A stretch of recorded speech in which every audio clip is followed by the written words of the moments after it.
Two brothers are dead after one brother drove more than 700 miles with one goal in mind, to murder his brother. As Jim Murray reports, home security footage captured the moment a man walked onto his brother's front porch and then launched his violent attack. You're watching a Cain and Abel tragedy as it unfolds. Woo! So she said his brother ain't saw each other in what, 10 years or 7 years? And he drove how many hundreds of miles across country? He said 700 miles. Just drove, pull up on his brother after all these years. Y'all what was they strange about? We don't know. Yeah, there you go. Yeah, the context. Same-minded men don't just operate like this. For this dude's got in his car. He done took rest stops. He done used the bathroom. He done probably stayed the night somewhere. This is so premeditated. It don't make no sense. This man, listen here. During this drive to go do what he did, he done slept on it. Woke up. He said, all right, get back in this car. Get till you do what I'm about to do. Something happened. This ain't no dispute over no Snicker bar that got stolen back in high school. No, somebody hurt somebody. You're watching a Cain and Abel tragedy as it unfolds. This man shows up unexpectedly at his brother's front door. Jeffrey Roberts has driven 730 miles from his home in California to get there. Then his brother Scott answers the door. The greeting is friendly. Hey, what's up? What are you doing? Come to the gift. We came by to see Mom. She's not here? According to family members, the brothers have been estranged for a long time. He said, I came by to see Mom. He said she's not here. Okay. Here we go. Come on, y'all. That's all we got right now. But if you ask me, to heck with Cain and Abel. No, this is the Gynocracy Strikes Back. Something done happened. Seriously, somebody answer me this. How many men get deleted over confrontation where a woman, sister, lover, mother is the center of the conflict? How many? So here we go. We're going to dive a little bit more. This brother done drove a long way. 730 miles. It's friendly. Hey, what's up? What are you doing? Come to the gift. We came by to see Mom. She's not here? According to family members, the brothers have been estranged for a long time. For 25 seconds, they chatted on the doorstep. Suddenly, the unthinkable happens. Roberts pulls out a pistol and opens fire. He's his own brother, just like the biblical tale of Cain and Abel. A neighbor calls 911. Woo! So he drew on them hasty. What? They were talking. What up? Where's Mom? She at here. Yada, yada, yada. He said something. It took him a minute, though. So it ain't like he was swift.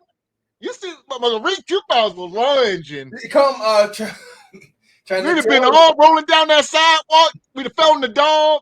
We'd have been knocking over the columns. All that, yeah. At the end of this squabble and the dust settle, I'm trying to get up and go call an ambulance for you. Man, man, oh so my. here we go. You ain't seen your brother in 7 years. Y'all may be on bad terms, right? And he pull up at your house. Are you answering the door? You see what I'm saying? Me, I can only speak for myself in this instance.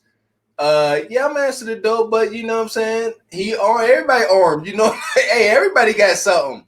What's going on with your brother? You know the terms y'all might have left off on. So there you go. Don't be oblivious. And here's the thing: some of us are just blessed with a different sense. Some of us can smell and taste when the Reaper come around. Things get different. I ain't gonna lie to you. You can't knock on my door at all unannounced without. I'm gonna just leave it at that. All That's right? true. Who at the door? I got no call, no text. You see what I'm saying? I don't even know how to answer the door one way at that point. And you know, that may be a hood norm, but it's straight like that. You come knocking on my door, I ain't got no call, no text. Why you knocking on my door? I never understood that sentiment until I got You ain't got time to open the door, see what's going on, then run back and grab what you need. You need to have what you need in your hand. As we saw, my man Quick Draw was owning. So I already answered the door. I'd have been on you. What you want? Yeah. It already been on you. You'd have been like, "Oh, what's that about? What you want?" Yeah, what's going on with you? Where Mom at? She ain't here. What you want? Tell me what you want before you get what you get. And yeah, this is unfortunate. That brother drove 730 miles to go ahead and end his brother. And I was going to say, misery loves company. So the brother that drove that 730, he definitely miserable. I don't know. The house, looking at the little porch columns, we from the ghetto, but it looked like it's a nice house. I don't know. I would have to imagine resources and finances are involved in this. That's usually what it is. I would say, well, they older, so ain't no type of cheating, ain't no, brother cheating on her brother's wife, nothing like that. That's done. This is jealousy, finances. envy. Who knows? There you go. Jealousy, envy. They probably living better. Yes.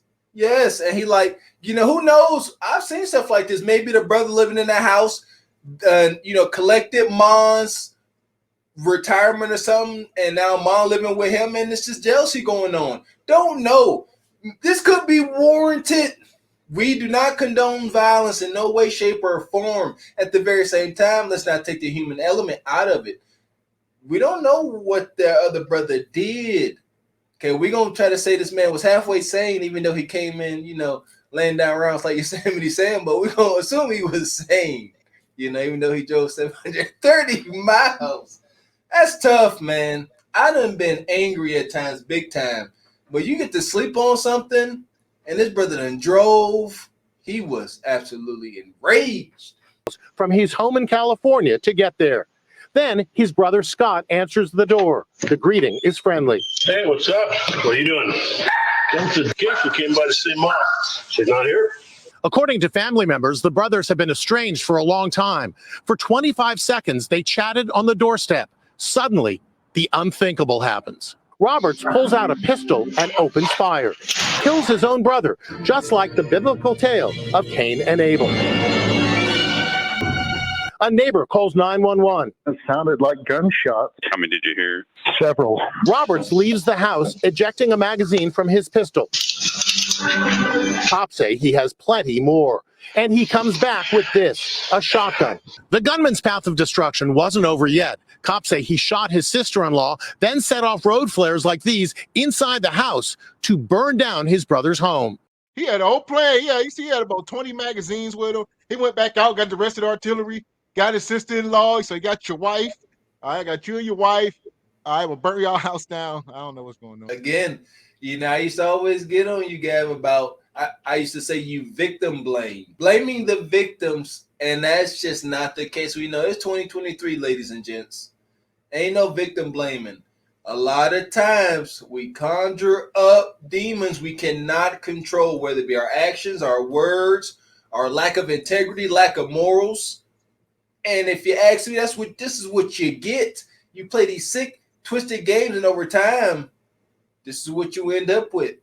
Don't play sick, twisted games. You win sick, twisted prizes. You get your brother driving 730 miles with, with artillery coming to do the utmost harm. He coming, this dude, he said, I'm coming to hand out deletions, and I'm burning houses down to the ground. He came, they talking about Cain and Abel. My man came on some straight Sodom and Gomorrah. He said, everybody got going in the house going down too. That was biblical for sure. That was biblical on a bunch of fronts. Holy cow. When police pull up, there's a Wild West shootout. Investigators say along with the weapons and loaded magazines, they found more than 150 shotgun shells. Scott Roberts' wife is now recovering. Tell you what, man, that was wild. My man went out in a blaze of glory, if you will. Went out on the front porch, you knew it was over. Hey, you know what? Life is a mamma jamma. He took everything into his own hands. He didn't take the cowardly way out. He went out there and law enforcement did him in. I would like to know the details. The biggest thing is that seemed very one-sided, right? Dude drove 730 miles. He came out there with what he had. He did what he did. Got real violent. But I'm telling y'all, the story, it ain't that black and white. I would love to see exactly what led up to that. I'm pretty sure y'all would be surprised. I'm like, man, I kind of get it. He definitely wrong. We don't do these type of things. I think that should go without saying. But y'all like, you know what? I get it. I didn't know his brother did that to him. I didn't know he did that to the mom. I didn't know that used to be his that the brother's wife used to be his wife. We don't know the details and context. This could be bad. Yeah, I wonder if he wanted to make sure mom went home before he did what he did. I don't know if that was part of his Or strategy. that. There you go. There you He said, go. all right, she ain't here. All right, it's time.